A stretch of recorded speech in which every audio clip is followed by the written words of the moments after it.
Hello मित्रों, MD biology class में आप सर्वेનું स्वागत है। आज આપણે नेक्स्ट टॉपिक तरफ જઈશું વાનસ્પતિક પ્રજનન। વાનસ્પતિક પ્રજનન વિશે તમે ધોરણ 11 માં ખૂબ જ અભ્યાસ કર્યો છે, પણ છતાં પણ આપણે એક રિવિઝન લઈ લઈએ કે વાનસ્પતિક પ્રજનન એટલે શું।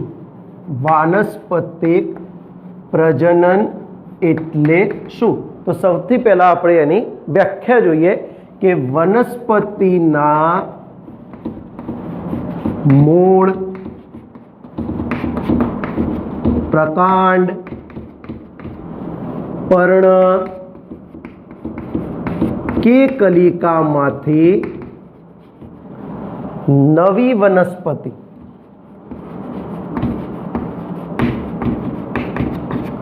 ઉત્પન્ન થવાની ક્રિયા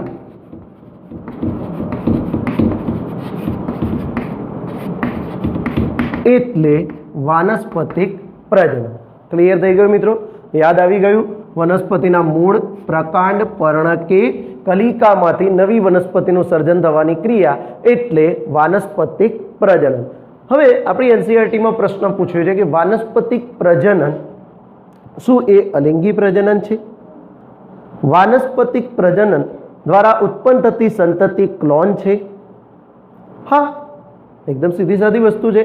વાનસ્પતિક પ્રજનન એ અલિંગી પ્રજનન જ છે, કેમ કે આપણે કોઈ પણ વનસ્પતિના ટુકડો નાખીશું તો એક જ પિતૃ થવાનું, એના પર્ણનો ટુકડો હોય તો એ પણ એક જ પિતૃ થવાનું, એટલે જેની અંદર એક જ પિતૃ હોય એ અલિંગી પ્રજનન કહેવાય। અને ક્લોન છે, ક્લોનની વ્યાખ્યા શું હતી કે તે બાહ્યાકાર અને જનીનિક રીતે સમાન।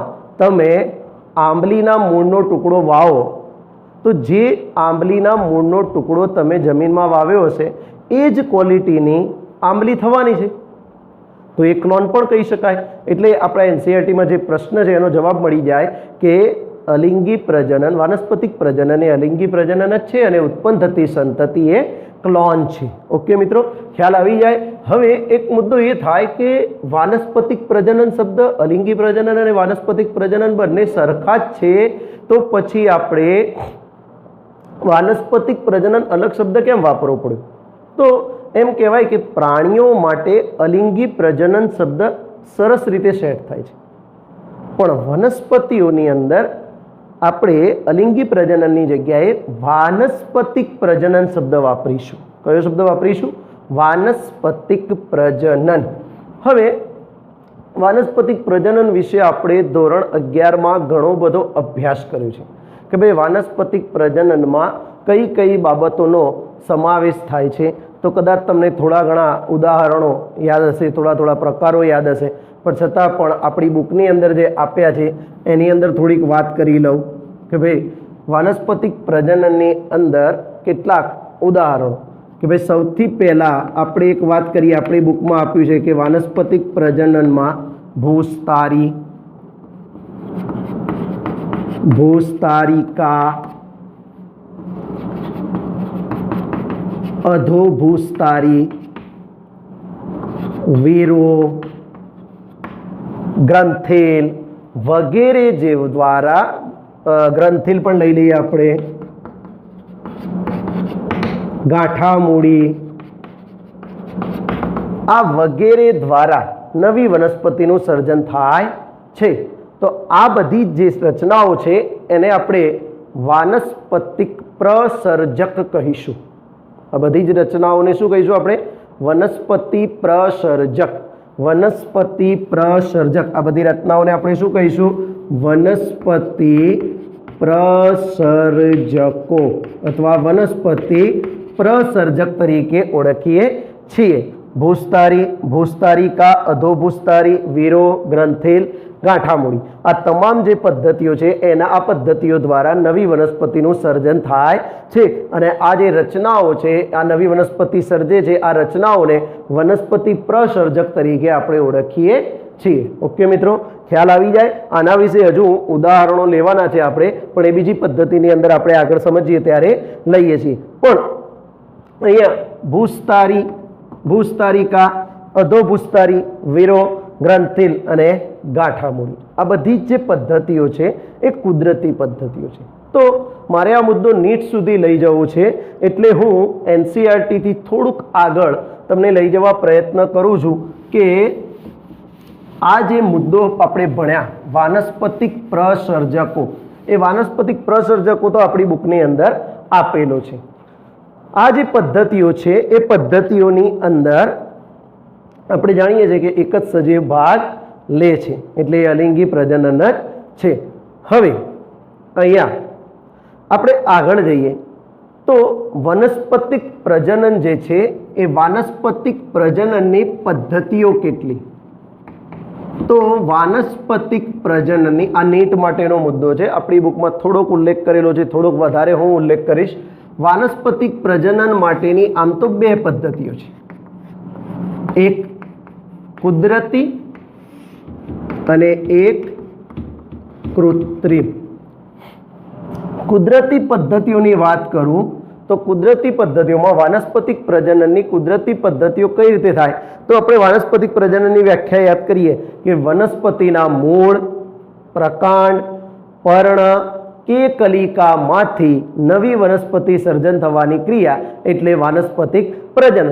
એક એક ઉદાહરણ લઈએ કે જો વાનસ્પતિક પ્રજનન મૂળ દ્વારા થતું હોય તો એના ઉદાહરણ કયા? તો એના ઉદાહરણમાં આપણે ડહાલિયા, સક્કરિયું અને સતાવરી લઈ શકીએ.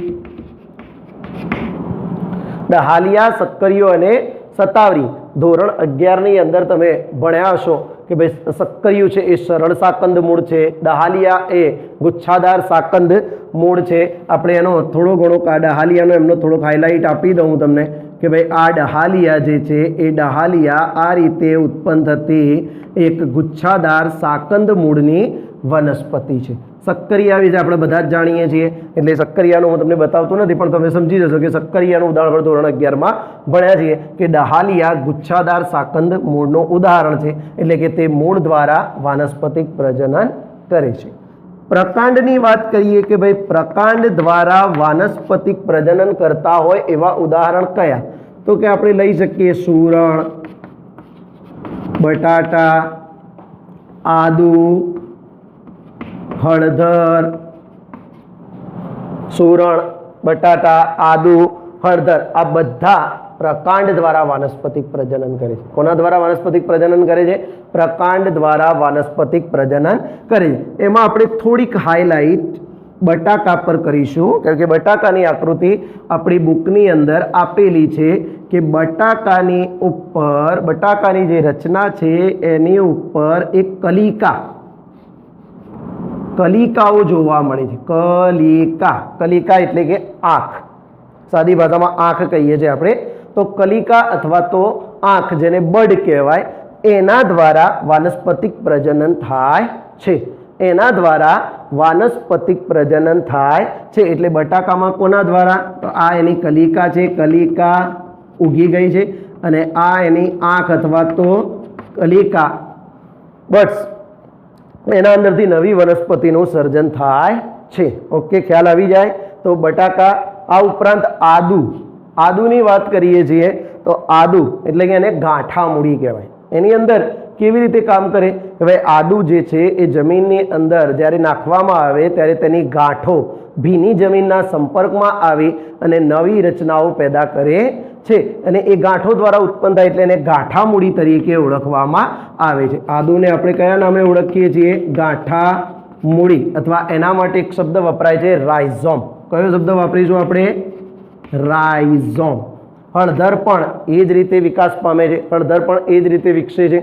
આ ઉપરાંત અહીંયા સુરણની વાત આપણી બુકમાં આપી નથી, પણ છતાં પણ સુરણ એ એક જ આંતરગાંઠની બનેલી રચના છે. યાદ રાખજો મિત્રો, એક જ આંતરગાંઠની બનેલી રચના પૂછાય તો કઈ લખવાની?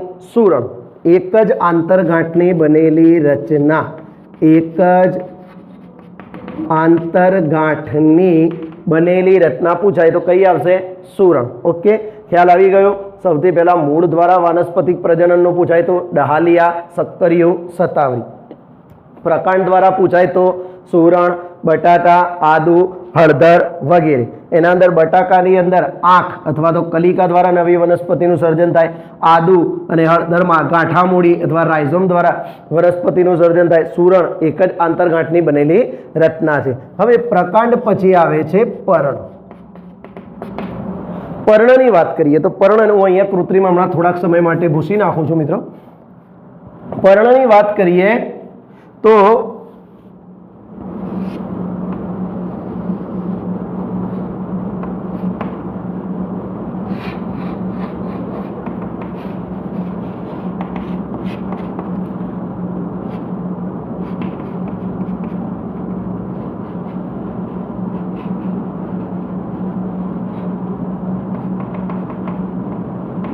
પર્ણની વાત કરીએ તો પર્ણનું ઉદાહરણ છે પાનફૂટી. પર્ણનું ઉદાહરણ કયું છે? પાનફૂટી. પાનફૂટી અથવા એને કહેવાય છે બ્રાયોફાઇલમ. બ્રાયોફાઇલમ. તો પર્ણનું ઉદાહરણ, પર્ણ દ્વારા વાનસ્પતિક કુદરતી વાનસ્પતિક પ્રજનનનું ઉદાહરણ કયું આવશે? પાનફૂટી. પાનફૂટી એટલે કે બ્રાયોફાઇલમ. આ બ્રાયોફાઇલમ એટલે કે પાનફૂટીની અંદર પર્ણની કિનારીઓ પરથી આ દેખાય, પર્ણની કિનારી પરથી કલિકાઓ ઉત્પન્ન થાય છે. આ દેખાય છે મિત્રો? પર્ણની કિનારી પરથી આ રીતે કલિકાઓ ઉત્પન્ન થાય છે અને એમાંથી આ છૂટી પડી અને સ્વતંત્ર સજીવ તરીકે અસ્તિત્વ ધરાવે છે. તો પર્ણનું ઉદાહરણ કયું લઈ શકાય? પાનફૂટી. કયું લઈ શકાય? પાનફૂટી. તો 3 ભાગ તો ક્લિયર થઈ ગયા: મૂળ, પ્રકાંડ, પર્ણ. તો હવે પ્રશ્ન એ થાય કે ચોથો એક શબ્દ આપણા જોડે છે કલિકા. ચોથો એક શબ્દ કયો છે આપણા જોડે? કલિકા. તો કલિકા દ્વારા વાનસ્પતિક પ્રજનન, કુદરતી વાનસ્પતિક પ્રજનનની જ વાત ચાલી રહી છે મિત્રો અત્યારે.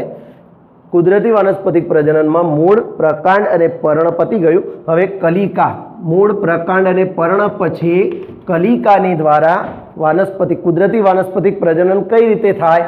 તો કલિકા આપણે આ રીતે યાદ રાખીશું. એક છે પુષ્પકલિકા અને એક છે કક્ષકલિકા. તો પુષ્પકલિકા માટે તમારે યાદ રાખવાનું અબૂટી અને રામબાણ. અબૂટી અને રામબાણ. અબૂટીનું નામ યાદ રાખજો મિત્રો, ઓક્ઝેલિસ. અને રામબાણને કહેવાય છે અગેવ. ઓકે. પુષ્પકલિકાની અંદર આવશે અબૂટી એટલે ઓક્ઝેલિસ અને રામબાણ એટલે અગેવ. જેટલે એના માટે મેં શોર્ટકટ સૂત્ર બનાવ્યું છે, યાદ રાખવાનું પુઅરા. પુઅરા એટલે પુષ્પકલિકા દ્વારા વાનસ્પતિક પ્રજનન થતું હોય એના ઉદાહરણ કયા? પુ એટલે પુષ્પકલિકા, અ એટલે અબૂટી અને રા એટલે રામબાણ. તમે કદી નહીં ભૂલો. હવે કક્ષકલિકા દ્વારા ઉદાહરણ કયું? તો મારી ભાષામાં સિમ્પલ ઉદાહરણ યાદ રાખવાનું, ડાક.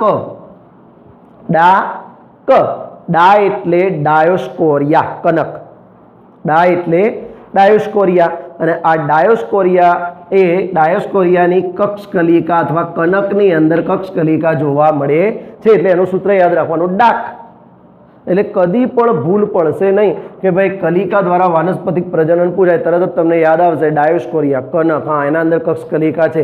પુષ્પકલિકા તો અબૂટી અને રામબાણ. તો મિત્રો આ કુદરતી પદ્ધતિઓ છે. વાનસ્પતિક પ્રજનનની કઈ પદ્ધતિઓ છે?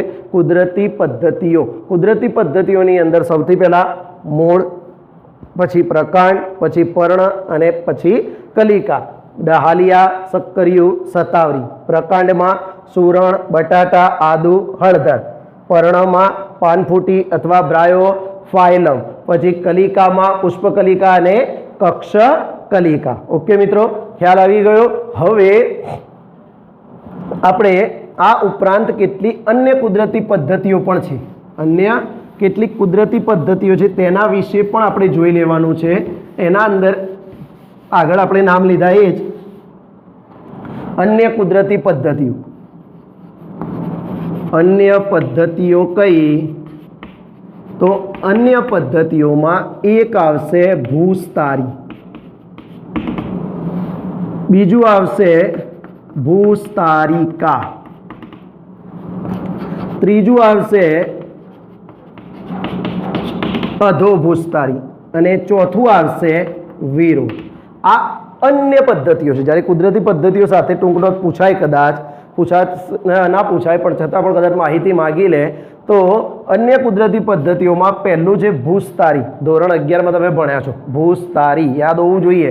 કક્ષકલિકા પાતળી, લાંબી, આંતરગાંઠો ધરાવતી, જમીનને સમાંતર વિકસતી. એના ઉદાહરણ ખાસ યાદ રાખવાના. આપણે નીટ માટે ઉદાહરણ બહુ જરૂરી છે. ઘાસ, અબૂટી અને બ્રાહ્મી.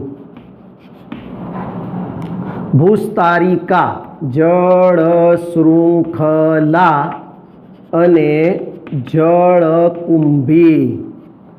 જળકુંભી, જળ શૃંખલા અને જળકુંભી. જળકુંભી એટલે આઇકોનિયા ક્રેસિપિસ, વોટર હાયસિન્થ.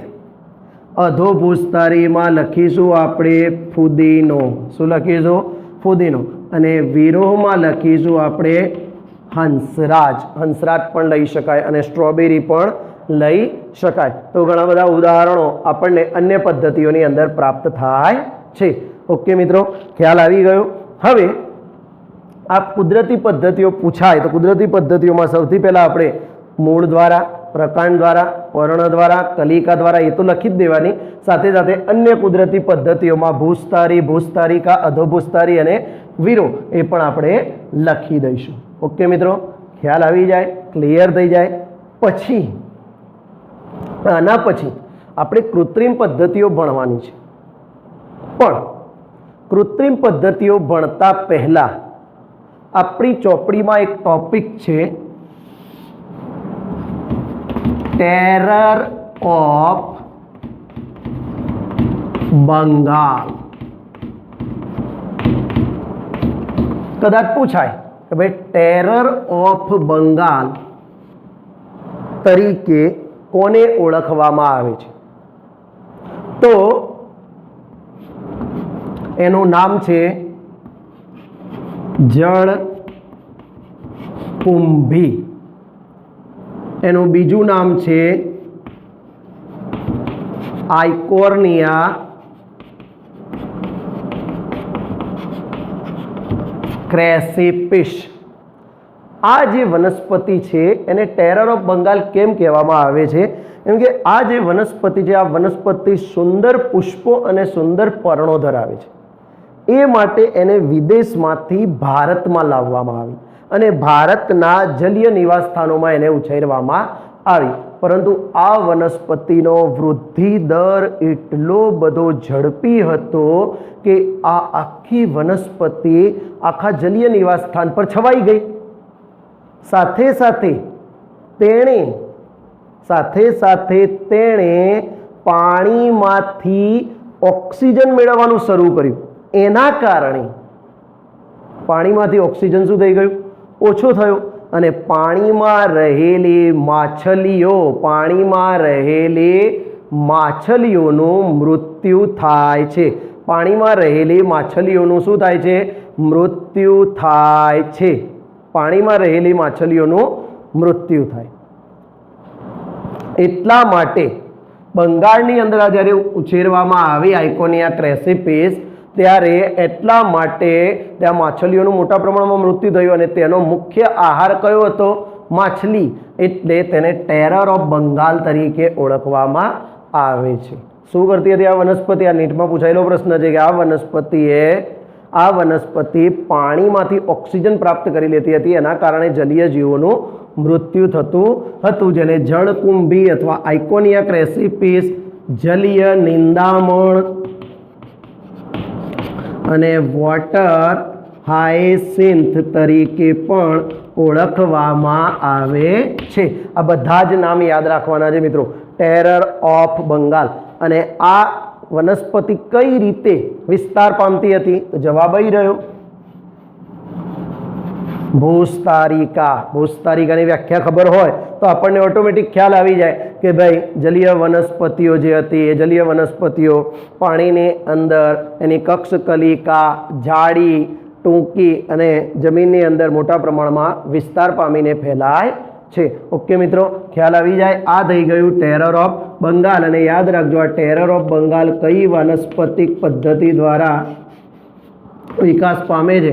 તો એ પણ યાદ રાખવાનું, ભૂસ્તારિકા। જમીન પાણીની અંદરથી તે ઓક્સિજન પ્રાપ્ત કરી લે છે, તે પણ પૂછાયેલો છે। પાણીની અંદરથી ઓક્સિજન પ્રાપ્ત કરી લે છે, એના કારણે જલીય જીવો મૃત્યુ પામે છે, તે પણ આપણે યાદ રાખવાનું છે। તો આ તમામ જે માહિતી હતી એ માહિતી આખી આપણા બુકના લેવલ સુધી ક્લિયર થઈ। હવે કૃત્રિમ પદ્ધતિઓની પણ આપણે વાત કરવાની છે વધારાની માહિતીની અંદર કે ભાઈ કૃત્રિમ પદ્ધતિઓ કઈ કઈ છે। કૃત્રિમ પદ્ધતિઓની થોડીક હાઇલાઇટ આપી દઉં કે ભાઈ વાનસ્પતિક પ્રજનનની કૃત્રિમ પદ્ધતિ કઈ?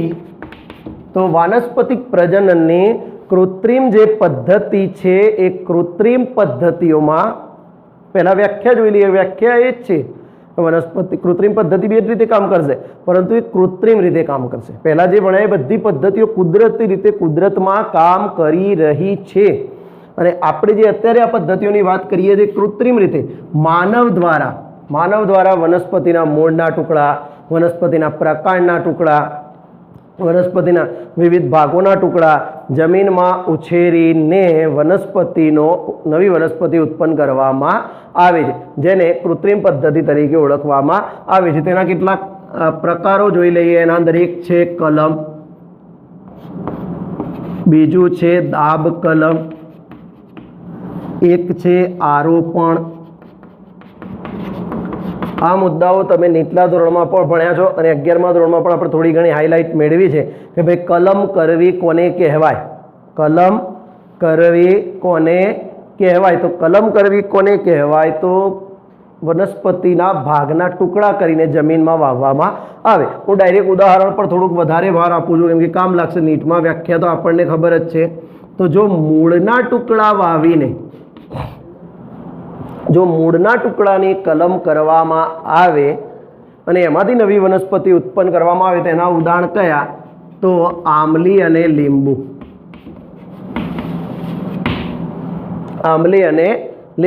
આંબલી અને જે લીંબુ છે એ આંબલી અને લીંબુના અંદર મૂળના ટુકડા જમીનમાં વાવી અને એના અંદરથી નવી વનસ્પતિ પ્રાપ્ત કરવામાં આવે છે। સાથે સાથે પ્રકાંડની અંદર જો વાત કરીએ તો પ્રકાંડની અંદર આપણે જાતે પણ તમે પ્રકાંડની કલમ કરી હશે કદાચ, ગુલાબ,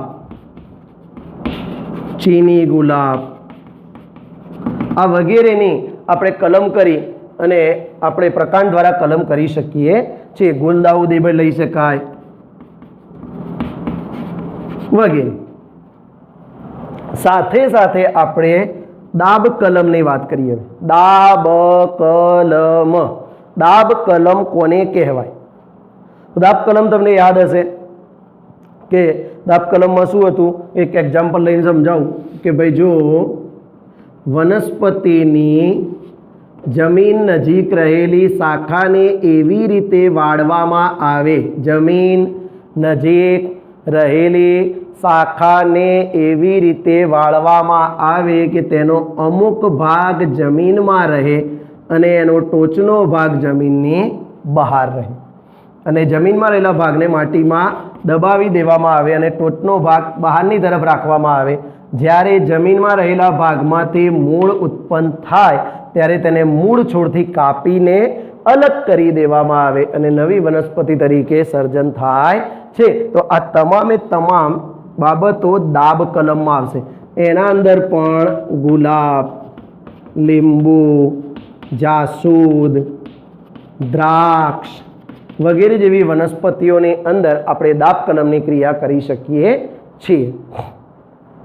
ત્યારબાદ આરોપણ, ત્રીજો પ્રકાર।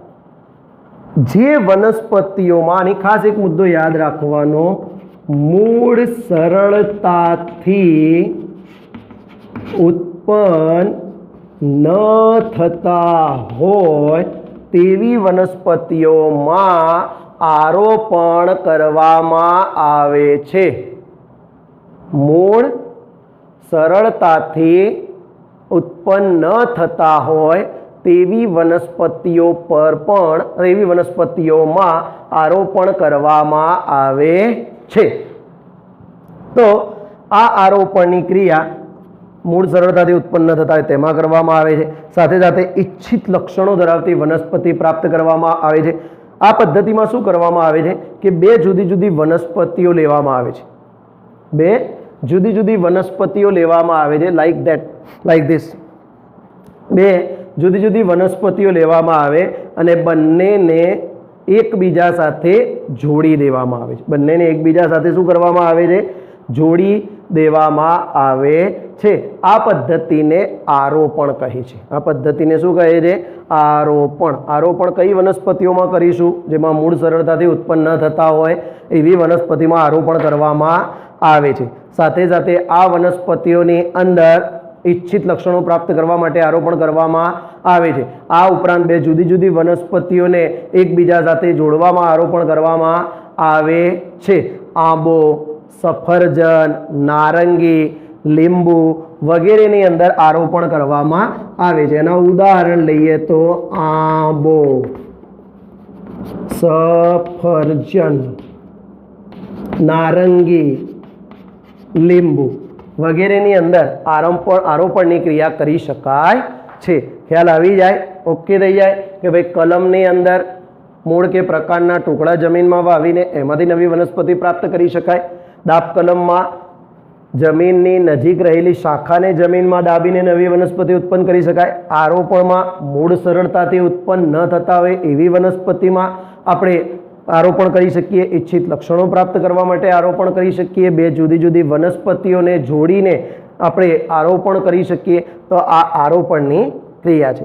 આરોપણની ક્રિયાની અંદર એક બીજી વસ્તુ શીખવાની છે, ધોરણ 10માં તમે ભણીને આવ્યા છો કે સ્ટોક અને સાયોન। સ્ટોક અને સાયોન કોને કહીશું? તો એક સિમ્પલ ઉદાહરણ લઉં અહીંયા કે માની લઈએ કે આ એક વનસ્પતિ છે, આ વનસ્પતિ જમીનમાં છે, આ વનસ્પતિ હાલમાં જમીનમાં છે અને એની ઉપર હું એક બીજી વનસ્પતિનો ટુકડો લગાડી રહ્યો છું। એની ઉપર હું એક બીજી વનસ્પતિનો ટુકડો લગાડી રહ્યો છું। તો જે વનસ્પતિ આધાર પૂરો પાડે, જે વનસ્પતિ આધાર પૂરો પાડે, ડેફિનેશન યાદ રાખજો, જે વનસ્પતિ આધાર પૂરો પાડે તેને સ્ટોક કહીશું। જે વનસ્પતિ આધાર પૂરો પાડે તેને શું કહીશું? સ્ટોક। અને જેનું આપણે આરોપણ કર્યું એને આપણે સાયોન કહીશું। એને શું કહીશું? સાયોન। જે વનસ્પતિ આધાર પૂરો પાડે એને સ્ટોક અને જેનું આરોપણ કરવાનું હોય તે સાયોન। માની લઈએ કે આ વનસ્પતિ નીચે છે જમીનની અંદર, તો આને શું કહીશું આપણે? સ્ટોક। અને આ વનસ્પતિ એની ઉપર આપણે લગાડીએ છીએ તો આને શું કહીશું આપણે? સાયોન। તો નીચે જે છે એને કહીશું સ્ટોક અને ઉપર છે એને સાયોન તરીકે આપણે ઓળખીશું। અને આની અંદર આપણને સાયોનના લક્ષણો પ્રાપ્ત થશે। કોના લક્ષણો પ્રાપ્ત થશે એ પણ પ્રશ્ન પૂછાઈ શકે, તો આપણને સાયોનના લક્ષણો આની અંદર પ્રાપ્ત થાય છે। ખાટી કેરીના આંબા પર મીઠી કેરીના ટુકડાનું આરોપણ કરી શકાય।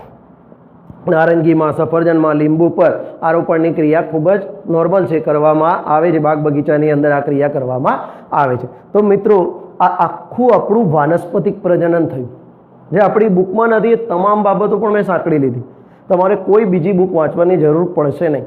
તમને બધી જ ખબર પડી ગઈ કે ભાઈ કુદરતી પદ્ધતિઓ કઈ છે, કૃત્રિમ પદ્ધતિઓ કઈ છે। ટેરર ઓફ બંગાળમાં પણ મેં તમને બધી જ માહિતી ડિટેલમાં આપી દીધી છે કે ભાઈ માછલીઓ કેમ મૃત્યુ પામે છે। ટેરર ઓફ બંગાળ જેના અંદર બીજા નામ કયા કયા હતા એના એ પણ મેં તમને આપી દીધા, એનું વૈજ્ઞાનિક નામ પણ આપી દીધું। તમામ બાબતો હું સાંકળવાનો પ્રયત્ન કરું છું।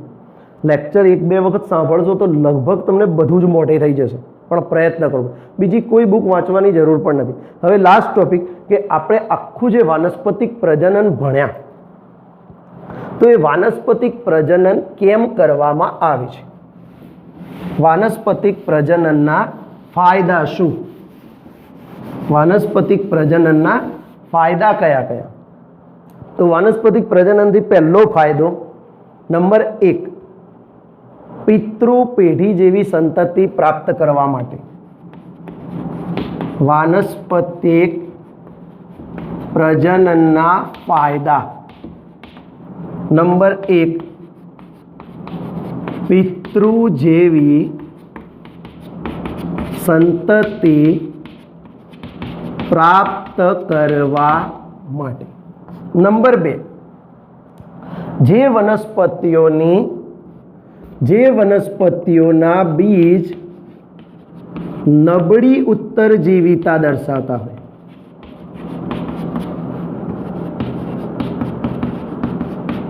તો એમના માટે પણ વાનસ્પતિક પ્રજનન કરવામાં આવે છે. જેમની અંદર લિંગી પ્રજનન શક્ય ન હોય તેમાં પણ વાનસ્પતિક પ્રજનન કરવામાં આવે છે. આમ વાનસ્પતિક પ્રજનન એક પ્રકારનું અલિંગી પ્રજનન છે. એના અંદર વનસ્પતિના ટુકડામાંથી જ વનસ્પતિના ભાગો, વનસ્પતિનો ઉછેર કરવાનો છે. એટલે આબેહૂબ પિતૃ જેવી સંતતિ મેળવવા માટે વાનસ્પતિક પ્રજનન કરવામાં આવે. આ ઉપરાંત ઈચ્છિત લક્ષણો પ્રાપ્ત કરવા માટે, ઈચ્છિત લક્ષણો જાળવી રાખવા માટે પણ વાનસ્પતિક પ્રજનન કરવામાં આવે છે. ઓકે મિત્રો, ખ્યાલ આવી જાય તો આ તમામે તમામ જે બાબતો છે વાનસ્પતિક પ્રજનનના ફાયદામાં આવે છે. વાનસ્પતિક પ્રજનનના ફાયદામાં આવે છે. આ રીતે વાનસ્પતિક પ્રજનનમાં દરેક બાબતોને આપણે સાંકળી લીધી છે. વાનસ્પતિક પ્રજનનની વ્યાખ્યા શું હતી, વાનસ્પતિક પ્રજનન કઈ રીતે થાય છે, વાનસ્પતિક પ્રજનનના પ્રકારો કયા છે, કુદરતી, કૃત્રિમ, અન્ય કુદરતી પદ્ધતિઓ, ટેરર ઓફ બંગાળ, વાનસ્પતિક પ્રજનનના ફાયદા પણ મેં સાંકળી લીધા છે. અહીંયા આપણું ટોટલ અલિંગી પ્રજનનની તમામ માહિતી પૂરી થઈ ગઈ. આપણું આખો એક ભાગનો ટોપિક પૂરો થઈ ગયો. તમે શાંતિથી સમજી ગયા હશો. કોઈ પણ ક્વેરી હોય તો મને જણાવશો, હું એને સોલ્વ કરીશ. Thank you very much. એમને ભણવાનું છે, મહેનત કરજો, સફળતા મળશે. સફળતા પ્રાપ્ત કરવા ફક્ત તમારે એક જ કામ કરવાનું છે, મહેનત કરજો અને આ લખજો. Thank you very much.